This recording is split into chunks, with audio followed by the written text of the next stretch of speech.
Bonjour, je m'appelle Mickaël Coelho, j'ai 50 ans, je suis le créateur et fondateur du Cabaret Moustache et je suis l'invité de La Belle Rencontre.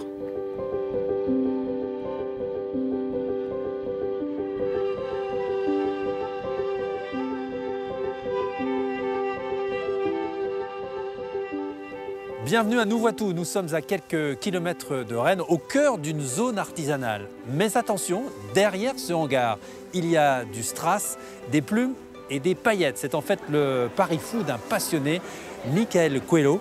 Après avoir passé plusieurs années dans l'hôtellerie et restauration, il a fait de son cabaret Moustache un des hauts lieux du music hall en France. Tenez-vous bien, en l'espace de 6 ans, il a déjà attiré près de 130 000 spectateurs. Il nous ouvre ses portes aujourd'hui. Que le spectacle commence. Cet après-midi-là, la musique l'atteste. Nous sommes bien en Bretagne. Pour autant, ici, la rigueur des répétitions n'a rien à envier au grand cabaret parisien. Et pour ce Brace Cancan, rien n'échappe au regard attentif du patron. Tout doit se faire au cordeau pour que le public qui vienne du premier jour jusqu'au dernier jour de représentation ait toujours la même qualité. Effectivement, on refait des mises en place, des filages tout au long de l'année. Le spectacle est filmé tous les jours, à chaque représentation. Ensuite, le capitaine visionne ces films et il fait les corrections aux danseurs. La même qualité exigée également dans la préparation des tables. Avec la maman de Mickaël qui donne le rythme, l'esprit de famille est bien une des clés du succès. Il infuse d'ailleurs jusque dans les coulisses, ce qu'apprécie Mario, le maître de cérémonie. Il paraît qu'il a un surnom, le patron. Ah oui, ça, j'ai entendu ça. Ah oui, moi je sais pas. Je suis peut-être pas là encore assez longtemps pour le connaître. Apparemment, il avait un surnom, c'était patron chéri d'amour. Ah bah oui, bon ça c'est pas un surnom, c'est la vérité. C'est vrai? C'est un bon patron? C'est un très bon patron, bah oui, bien sûr, on peut pas rêver mieux, c'est clair. Qu'est-ce que vous aimez chez lui? Bah le calme, on aime il est à l'écoute si on a besoin de quelque chose. C'est quand même une figure qui doit être là pour tenir toute la famille ensemble et là, c'est lui. Prêt, presque prêt. Chaque soir, c'est le même rituel. À 22 h précises, le patron du cabaret lance les festivités dans la bonne humeur. Toy Toy, c'est une bonne chance en fait pour le show qui va arriver. On se tape sur les fesses.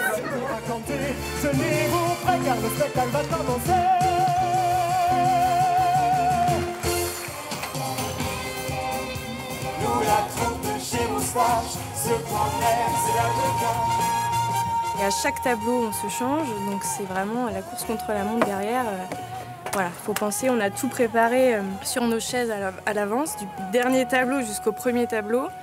Et sur nos tablettes, on a aussi tous les accessoires, tout est pendu stratégiquement pour perdre le moins de temps possible.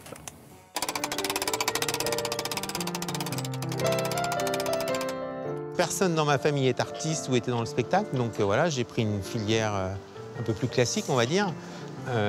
Jusqu'en 2014, j'ai exercé ce métier en hôtellerie-restauration avec tout style de poste en fait. J'ai terminé sur les 5 dernières années où j'étais intendant pour des ministres à Paris. Et puis en parallèle, une passion pour le spectacle. Donc j'avais créé une troupe d'itinérance où on faisait de l'événementiel. Et puis en quittant Paris en 2014, oui, l'évidence ou pas, voilà, a fait que ce lieu est né. Oui. Il y a eu un ressenti dans ce bâtiment.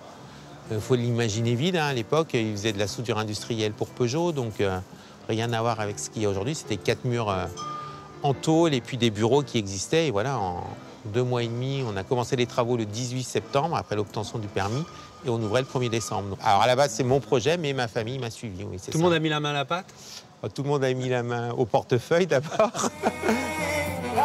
Résultat, ce lieu est désormais incontournable sur la carte du music hall en France, grâce à 2 heures de spectacle qui dépoussièrent l'image du cabaret entre humour et originalité. Le tableau breton, c'est mon préféré. Le Brace Cancan? Ouais. Pourquoi? Je sais pas, c'était une belle synchronisation, les couleurs, tout, c'était bien. On a pris plein les yeux, c'est beau, c'est chouette, c'est dansant, c'est pas de regret.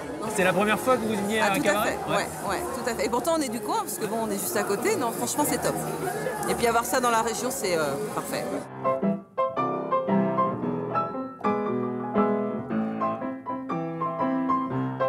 Alors il y a un pari, c'est chaque jour proposer un spectacle haut de gamme, on peut le dire comme ça? Je mets un point d'honneur à vouloir faire travailler que de l'artisan français sur les costumes, la chaussure, la bijouterie.